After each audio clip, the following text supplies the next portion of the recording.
Hello, everyone. How are you today? It has been just a wild day. I hope my hair isn't too frizzy. It's just been so wet, just sprinkling back and forth, back and forth. So much for doing my hair 3 times. I know you feel my pain. I know the mic is in view here, but in past Q&As, we've had a couple of people say that my voice is too soft, so I'm just trying to get that mic closer to my mouth. I can't seem to raise the volume of it any farther. Well, I'm saying hello to all these wonderful people who are already here. Some of them are the usual, my usual friends like Jessica and Gladys. We have Gina in the background helping if you have any questions or things like that. Oh, we've got somebody here from New Zealand, Jody. I wonder how early it is where you are right now. Corrine, haven't seen you in a little while. Gigi Stitches from Woodstock, Illinois. I haven't seen you before. That's a beautiful little bird that you have on your logo. And Nancy Cox, another member of my crew from California. Handmade by Ying with Donna. Donna, how are you? I'm not sure if everybody saw my podcast that I did with her. We did a sit and a sew one night. I think we were there for almost 2 hours. We were having so much fun. Genthia is there. I did a podcast with Genthia as well. Oh, look at everyone. Oh boy. Sydney, Australia, Iowa, Wisconsin. I've said this before, but I really wish I had the ability to put pins in a map where everybody's coming from.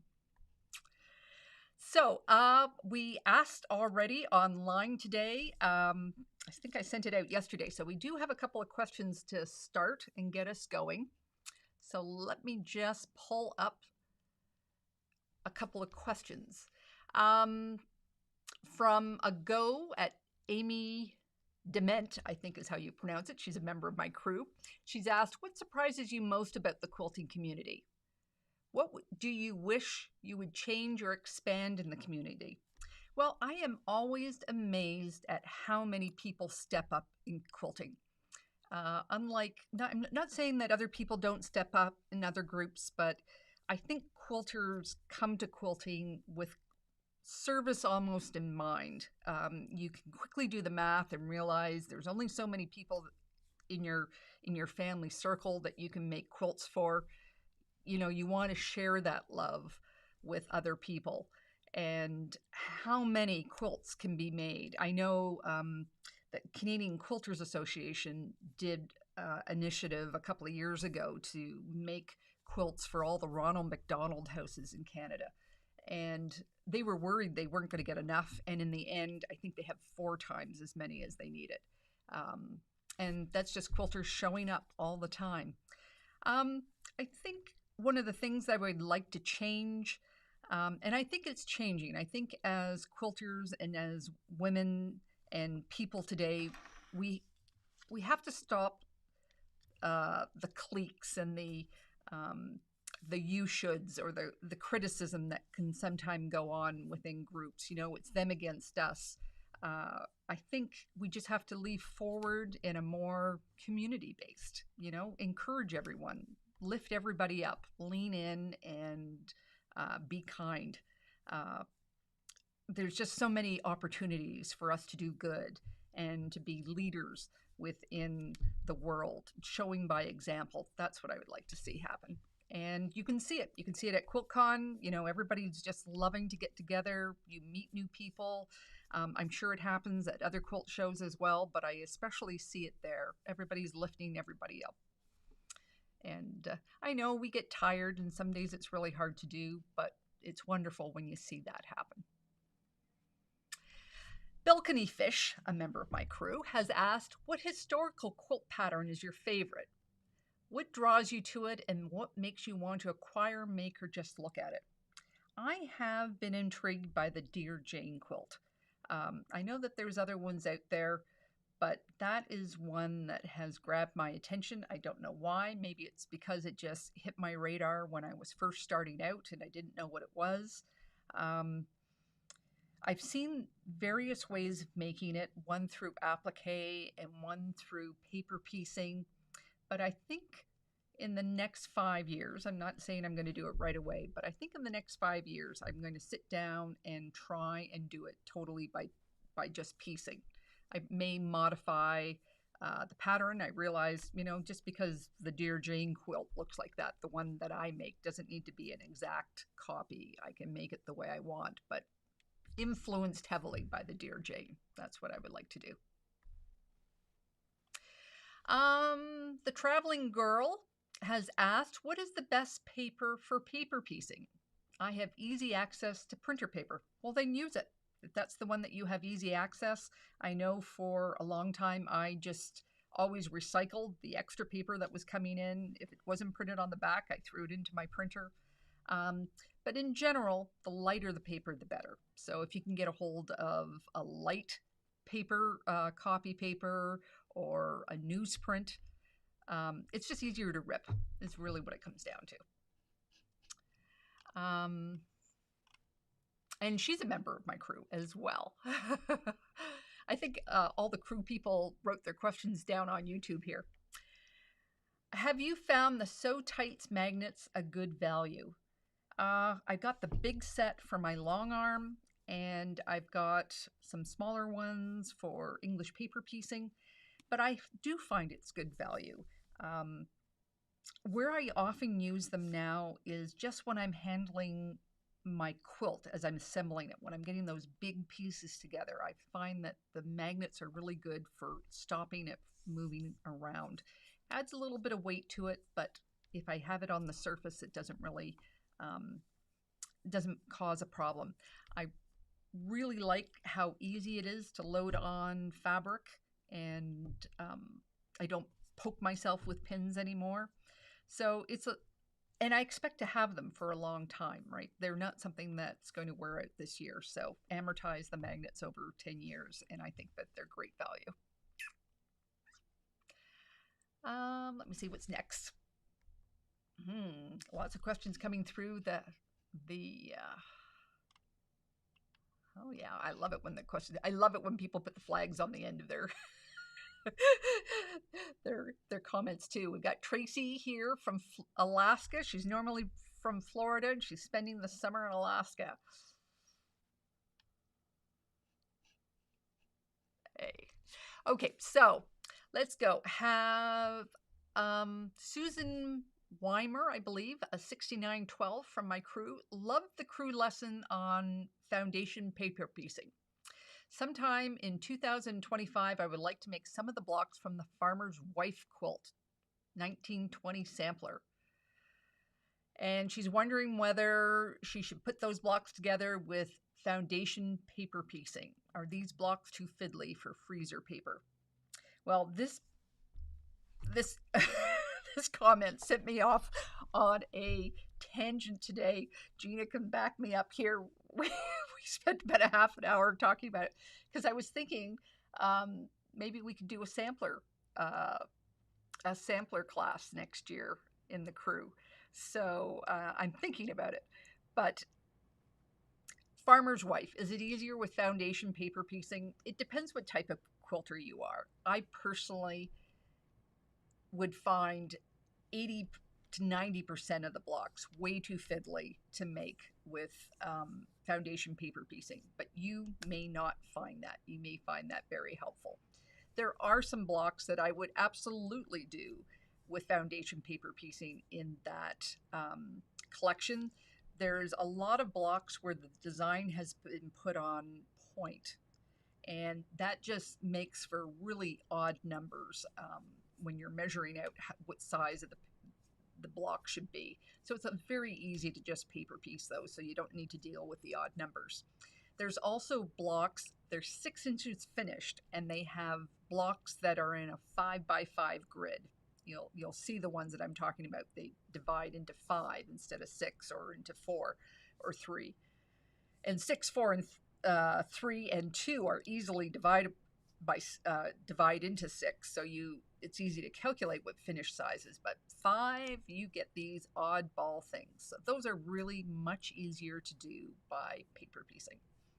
But the rest of them, samplers are really good for building your skills with HSTs, quarter square triangles, flying geese, hourglass blocks, and more. So that's what I would use the sampler quilt for.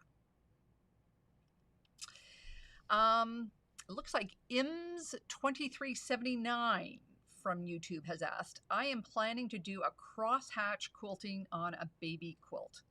I will be using a walking foot and a longer stitch length. Should I anticipate any problems since this is done on the bias? Well, it's good that you've mentioned the bias because it's just something that you need to manage. I don't know how you're keeping your sandwich together, if you're using spray glue or pins.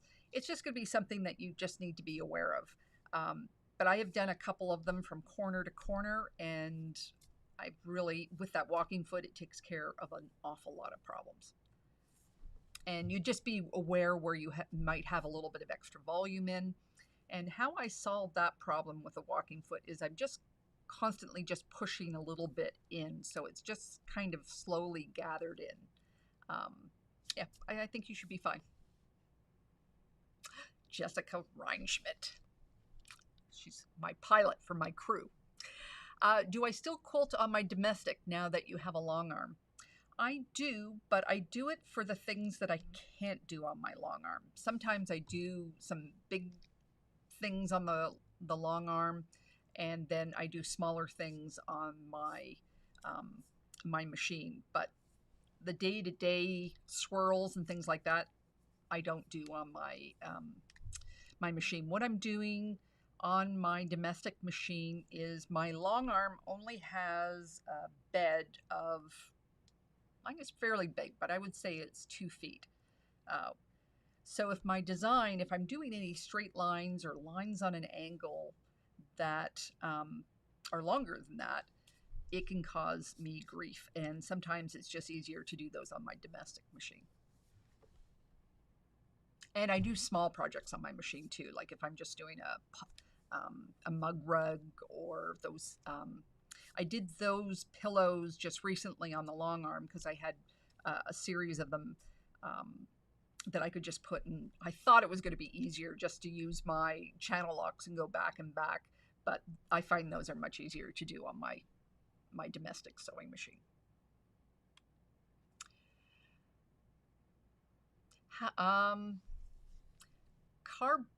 I believe you're pronouncing it Carabet, has asked, how do you shop for quilt fabric online when you can't physically get to a store? Well, you shop for them online. I mean, that's an obvious answer, but I think what you're worried about, how do you know whether things match or not? And the truth is you really don't know if they're that particular shade of red, or is it a blue red? Is it an orange red? Sometimes your monitor can be slightly off in color. So one thing that could help you is when you're buying multiple fabrics, buy multiple fabrics from the same line because you know that all those will match. The other thing is you can send a quick note to the shop owner asking, is this a blue red or is this an orangey red? And they can give you an answer there. But sometimes you're just collecting fabric, so I'm not sure specifically what you're looking for if you're just looking to pick and choose. I know when I talked to Brandon Wolf, he talked about just going through the whole selection. He just goes through the whole store and he saves all the ones that he wants. And then he goes and subdivides that and down and figures out what he's looking for and just buys from the smaller group. So there's a couple of different ways you can do it. You can also ask people who have access to the store that know you. You can give them a swatch and they can go to the store for you. Yeah. I'm sure people in the chat here will have lots of ideas for that as well. Brooke, she's almost done assembling my layer cake stash buster. It's looking awesome. Way to go, Brooke. I hope you enjoy making that one as much as I did. Okay, Julie Wind has asked, I'm just wondering why I'm not making as many tutorial style videos anymore. I really enjoyed them. They take time. They take lots of time. They takes a lot of effort and a lot of time. So I just have had other priorities recently. I've just done a course on a cruise. I've been doing some courses within Karen's Quilt Crew, and I've got a couple of other projects on the back burner. So it just is a matter of time. I've got a couple of videos coming out this month, and I hope you'll enjoy those.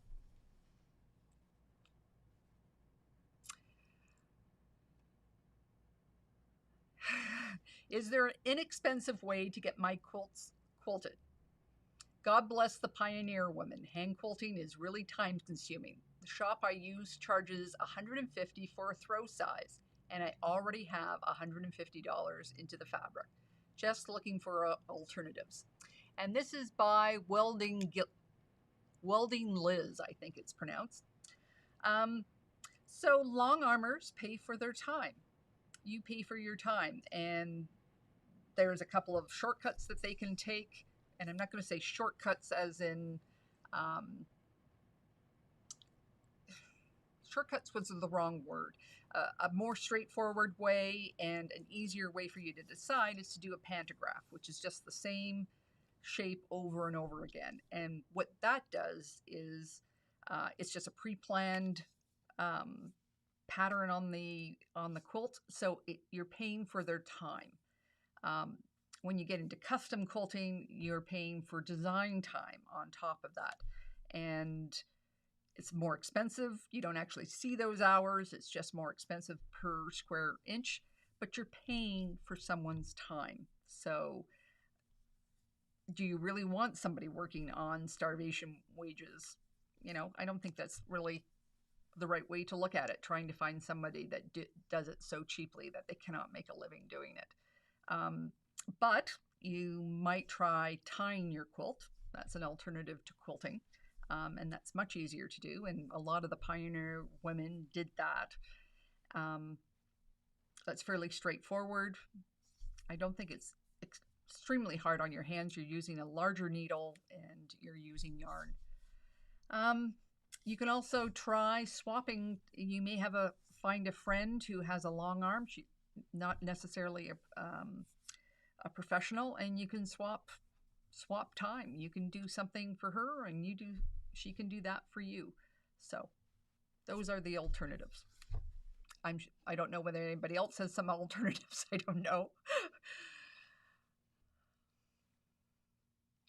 So Lee Bear has asked, where can I get the pattern for that lovely saturated blue and yellow quilt that you sometimes have in the background? And would you recommend it for beginners?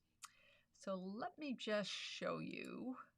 I think she is talking about this quilt right here. And I did that quilt in a workshop with Krista Henberry, also known as Poppy Print. And her class was called Speed Dating with Improv. Speed Date with Improv.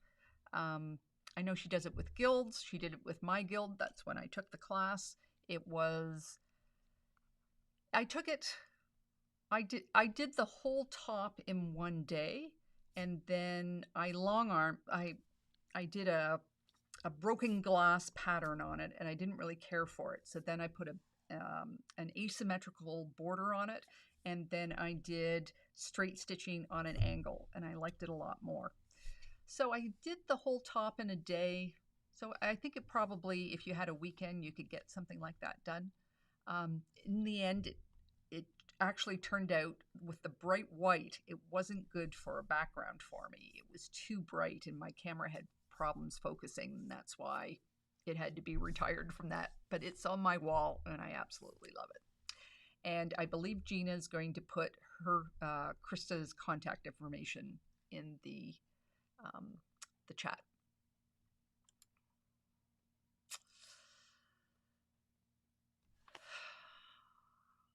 Fee has asked, when you design a quilt, what comes first? Colors, fabric, or shape? Just depends on the quilt. There's so many ways to start. Sometimes you start with a block. Sometimes you start with inspiration. Sometimes you just throw some colors together and that inspires you. Sometimes it's a fabric and a motif and you end up pulling out things from inside it. Sometimes you see somebody else's work. Sometimes you see, they're just, maybe it could just even be an idea. Somebody says something that sparks something. So it can come from everywhere. I know for myself, I love playing with color, as you know. But ideas come at me from many different directions, and I rarely come home from a vacation without at least 25 ideas. I've been inspired by artwork that I see. I get inspired by architecture. People share their pictures of the quilts that they're working on. A lot of things can come at you. So the trick is you don't have to make all those 25 ideas that you come up with. You can cull through them, you can play with some of them and explore, but not all of them have to be made into a quilt.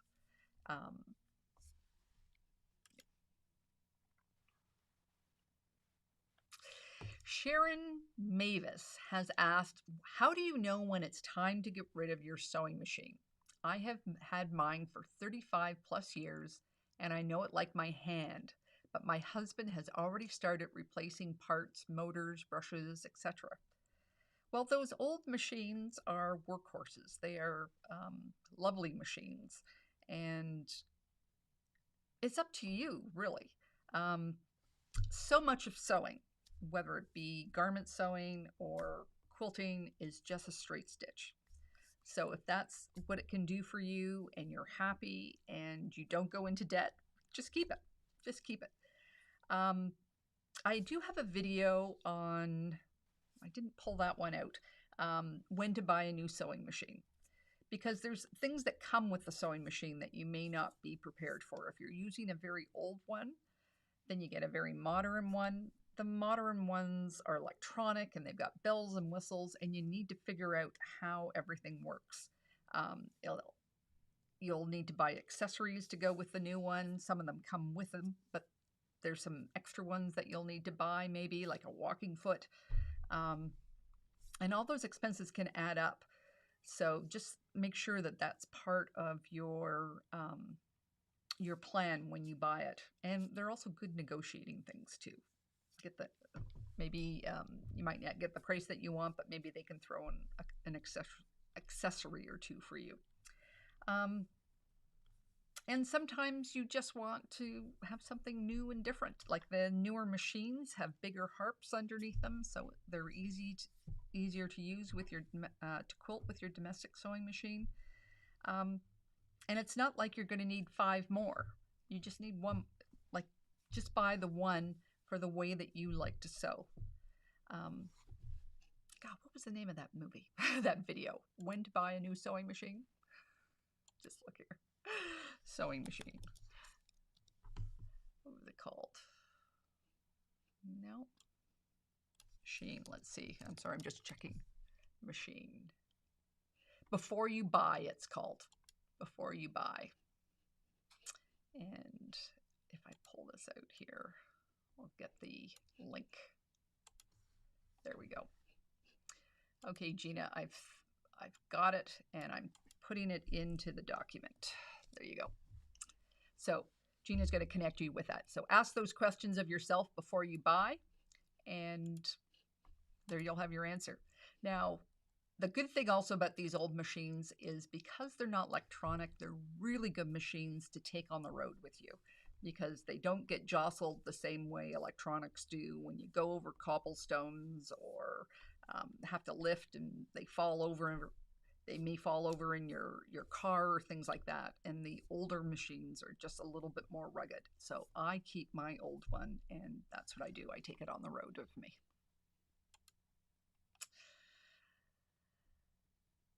Let's see. Okay. Janice McCreary has asked, for a quilt, do you recommend cutting everything at once and then sewing after that?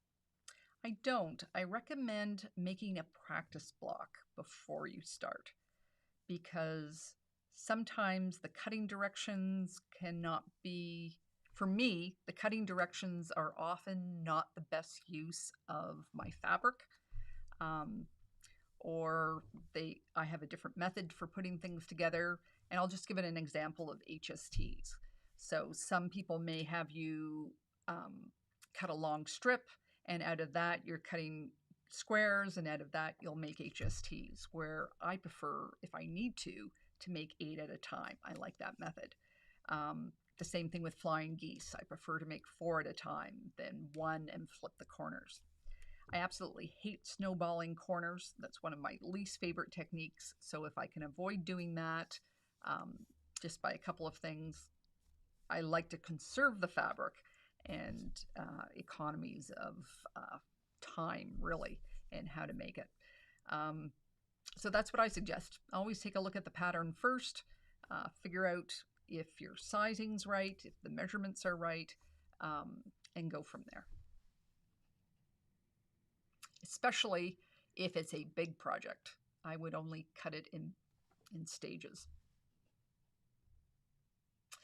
Beth Douglas. Hello, Beth. I've been making postage stamp curtains this week. 1,052 squares, each in 3 different curtains. So much cutting.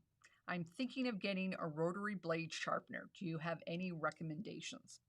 So the one that I use, I bought off of Amazon. I shared that link. So Gina's going to put that in the chat for you. I have a 60, a 45, and a 25, and it's from a company called Colonial. The 20, I might have said 25, I meant 28. I don't find small rotary blade, because it's so thin and so small, I don't find I'm very successful with that size. I find the blade often breaks on me, and it's just so tiny and thin. I don't get that many more times out of it. But the 45 and the 60s are really great. You do need some wrist strength, or a partner or a roommate that does have some wrist strength that can do it for you. The real trick with these rotary blade sharpeners is to do it often. Don't wait till your rotary blade can't cut a thing.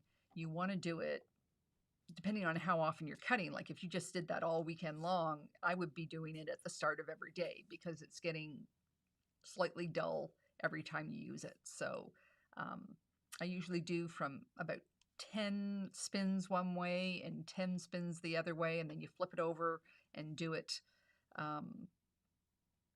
10 spins on one side, 10 spins on the other side, and then the ring that you're pressing it against has 2 types of sandpaper on it. So you do first on the heavier grit, and then you flip it and do the exact same thing on the other side on the lighter grit. And it works really well, really well. And I try to do it at least once a week, and it keeps the blades cutting really nicely. And I would say they last at least double the amount of time. I would even say triple the amount of time, because you're just constantly giving it that little bit. Eventually you'll get a nick in the blade, and they're no good at getting nicks out. A nick is basically the end of the blade. So give it a go. But again, it's really hard on the wrists, and that's another reason why you want to do it often, so there's fewer spins that you have to do. Deidre Norge says, I have trouble keeping my row straight when piecing a row quilt. Any tips? I talked about this in my Stash Buster number 9 video. My default is always to sew 4 blocks together. And what that does is gives you a really nice nesting seam in the middle, so that your next block you're aligning to the top and the bottom, but you also have that nested seam in the middle that you can go up against, and that will help your rows stay straight. So just review it. It's part of that video, but the principle can be applied to everything. And I truly applied that to my most complicated quilts too, like the Capella cluster quilt. I did it that way too.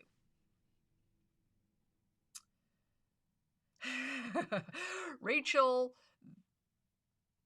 Venerables has asked, what do you do with a half-finished quilt when you no longer want to make it?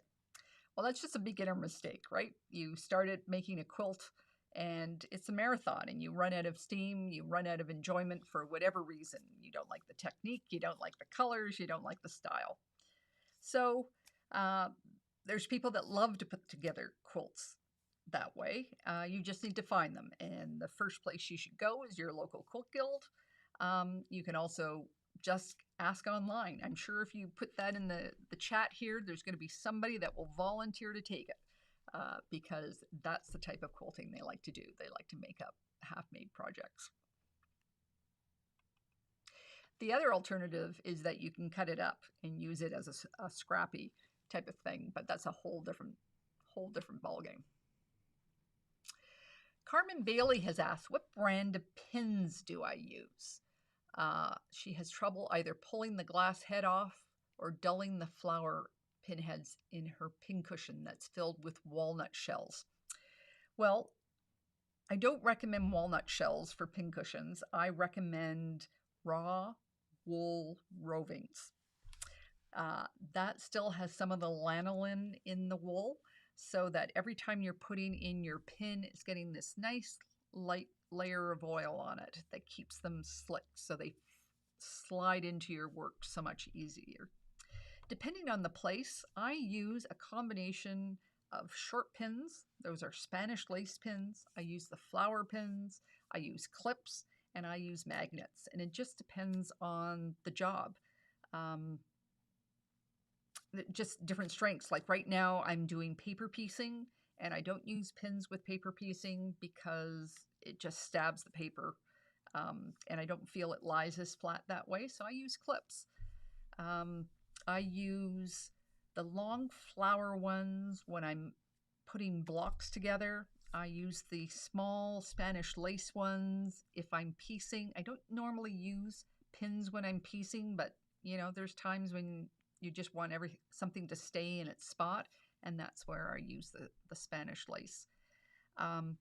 I use pins differently than I did when I was garment sewing. When I was garment sewing, I would always put them in perpendicular to the seam, and as I came up to them, I would just pull them out.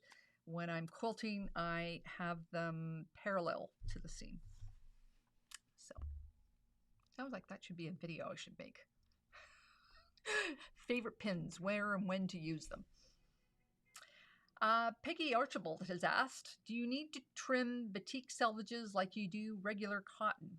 Well, you need to trim them off, but as you know, batik selvages are different than the thicker ones that you get on quilting cotton. So you need to trim off 1/4 of an inch on the side, just so that you get those, just that edge off. And sometimes there's extra pieces of wax in that on the side. So I would say 1/4 of an inch and you're good. Oh, somebody has mentioned Sugary Doo. Who do you recommend watching for learning paper piecing? Free instructions. Sugary Doo does a lot of paper piecing. She has given out a lot of great clips, and she is joining us for one day on our Holland textile tour. I'm just going to mention it right now because we've just had a cancellation. So we have 2 more spots in our tour. If anybody is a last minute traveler, we are leaving on September. We all arrive in Amsterdam, and we leave on the 5th to go to Zuffen. And we've just got an incredible itinerary together. It's just so wonderful. We have weaving, we have lace, we have flax, we have African wax prints. Sugary Doo is going to join us for one day. Anne Cassan from Madame So is going to join us one day. We've got Belgian chocolate and all sorts of lovely things. I think we're even going to the cheese market. So If anybody is interested, just go to the events page on my website and just ask for some information.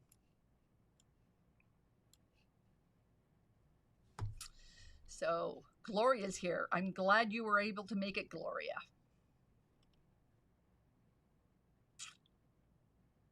Oh boy, Lynn Jones. Lynn is here.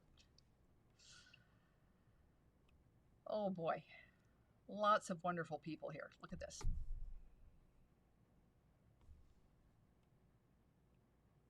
Gladys, thank you very much for the book. I am very bad. You're going to get another thank you from me.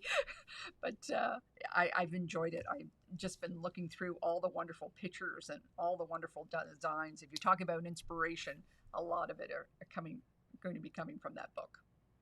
Somebody's asked about how is Mando. Well, Mando is still having problems with his legs, so I'm going to get the appointment with the orthopedic vet and see if we can do something about it. But we had a really good walk in the woods today, so it's hard when it's so wet and muddy out.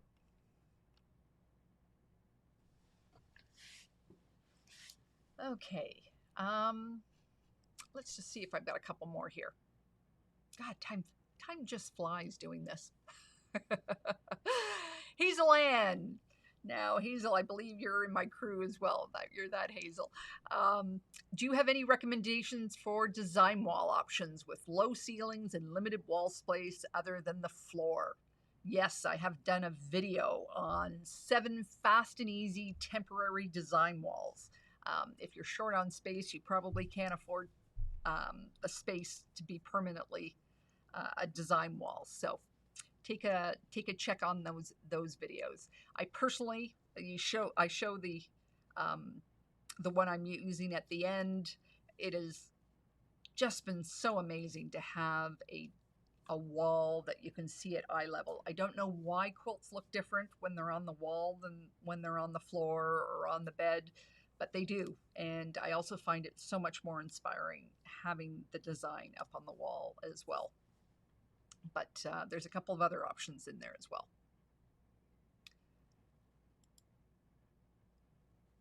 When piecing a large pieces of fabric to make it a quilt back, is it better to use horizontal seams or vertical seams, or does it matter? Well, it depends on what you're doing with your fabric. So we run into problems. I think you're talking about a quilt back. So you can have 2 long pieces together, and that means that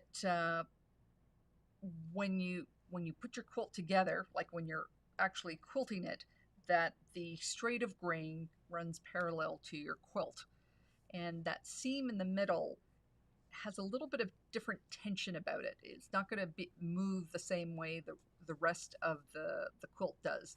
So when you quilt it, you need to just turn your quilt sideways so that you have that quilt basically parallel. I may not be using the right term here.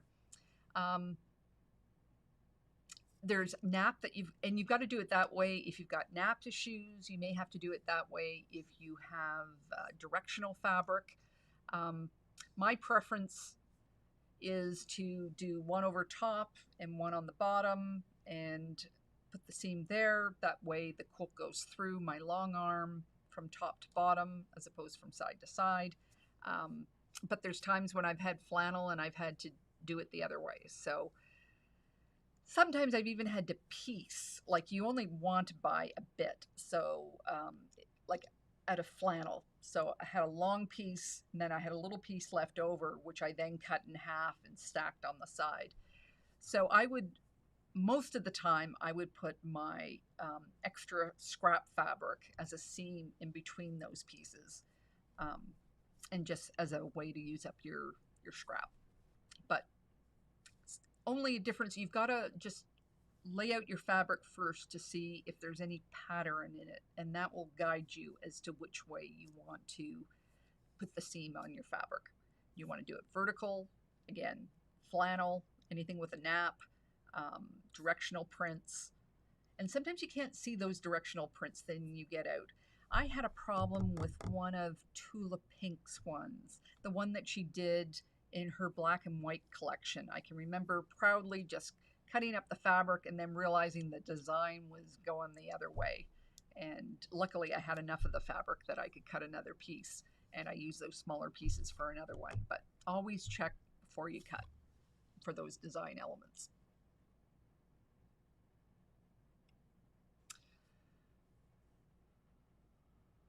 Any more creative ideas on what to make with printed panels other than making placemats?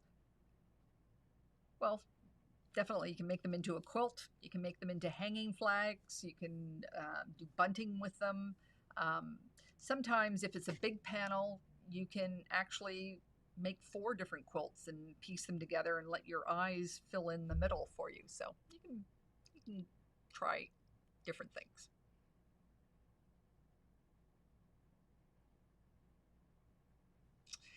Somebody has asked, do you recommend batting for a wall hanging to be mounted on a 26 by 30-inch canvas board? Do I need to back it as well? I am not the person to answer those questions.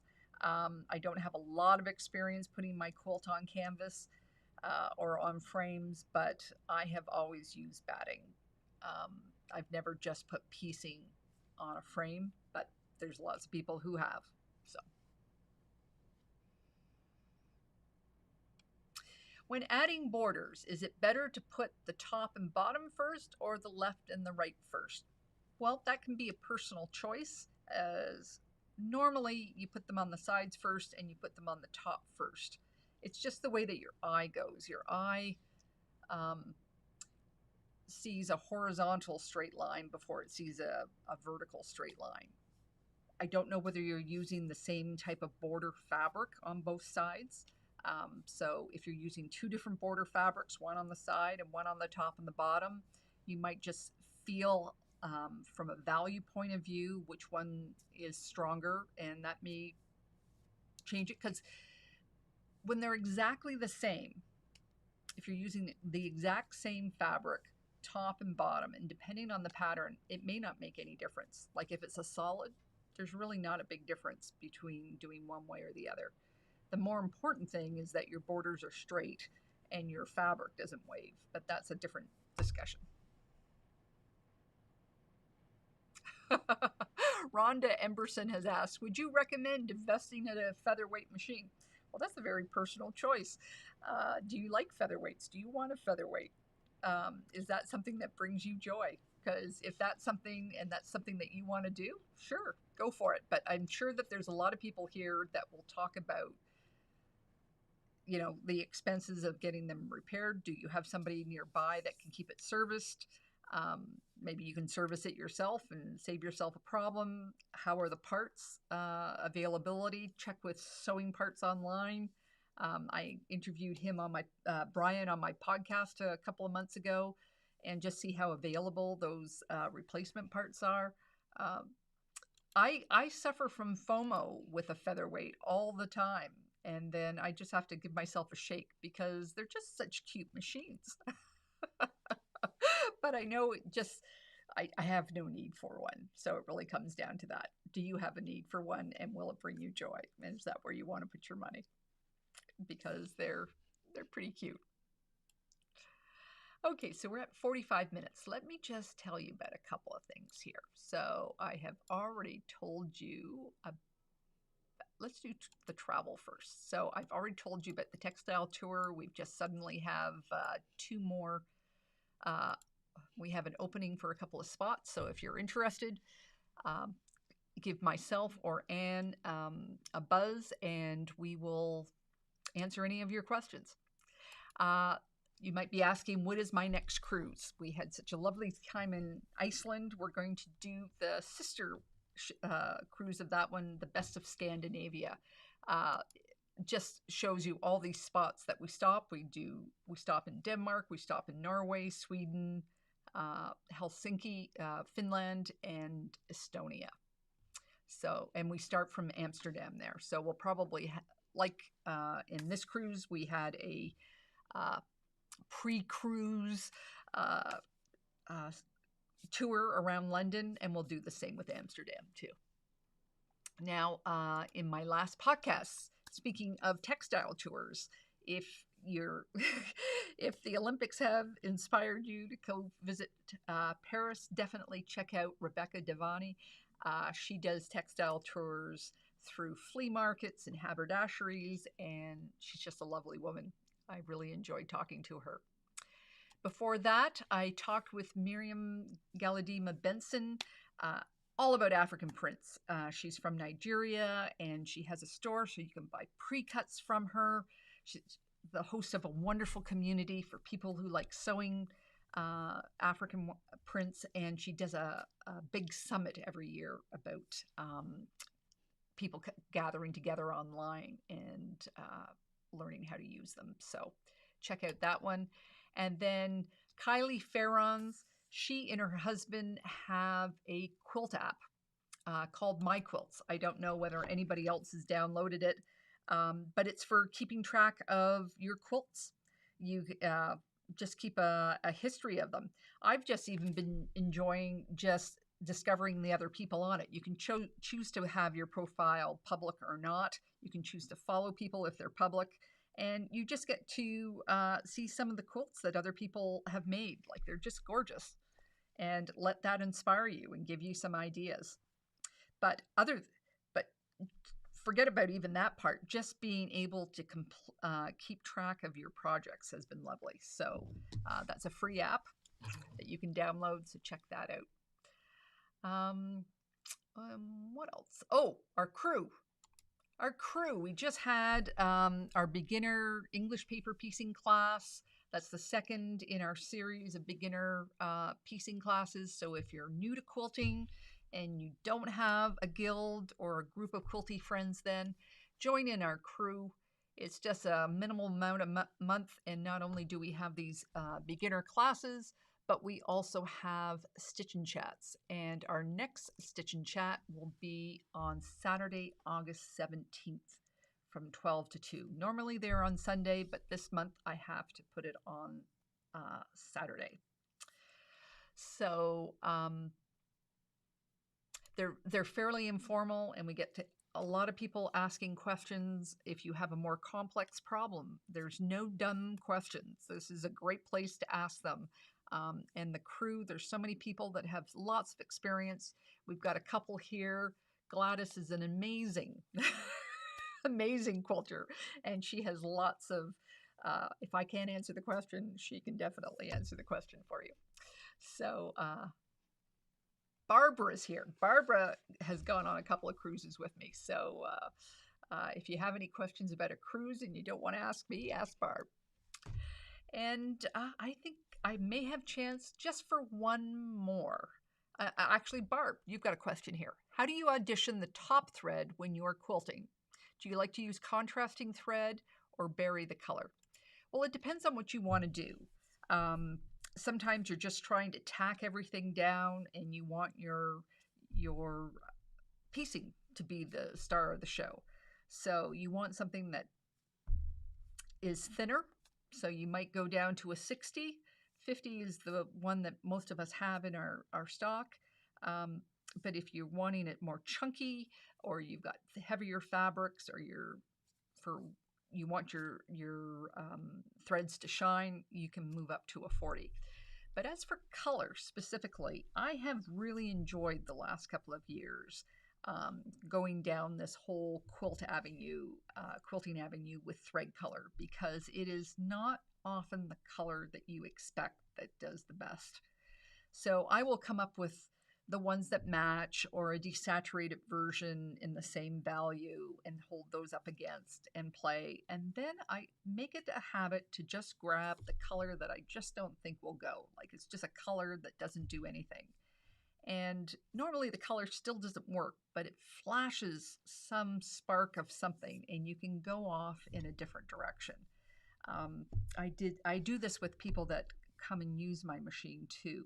And it's really quite interesting. Like my friend Laura, she was doing her quilt, and it was green and it was white, and she had a couple of pieces of, let's call it a dusty red, and pink was the best color.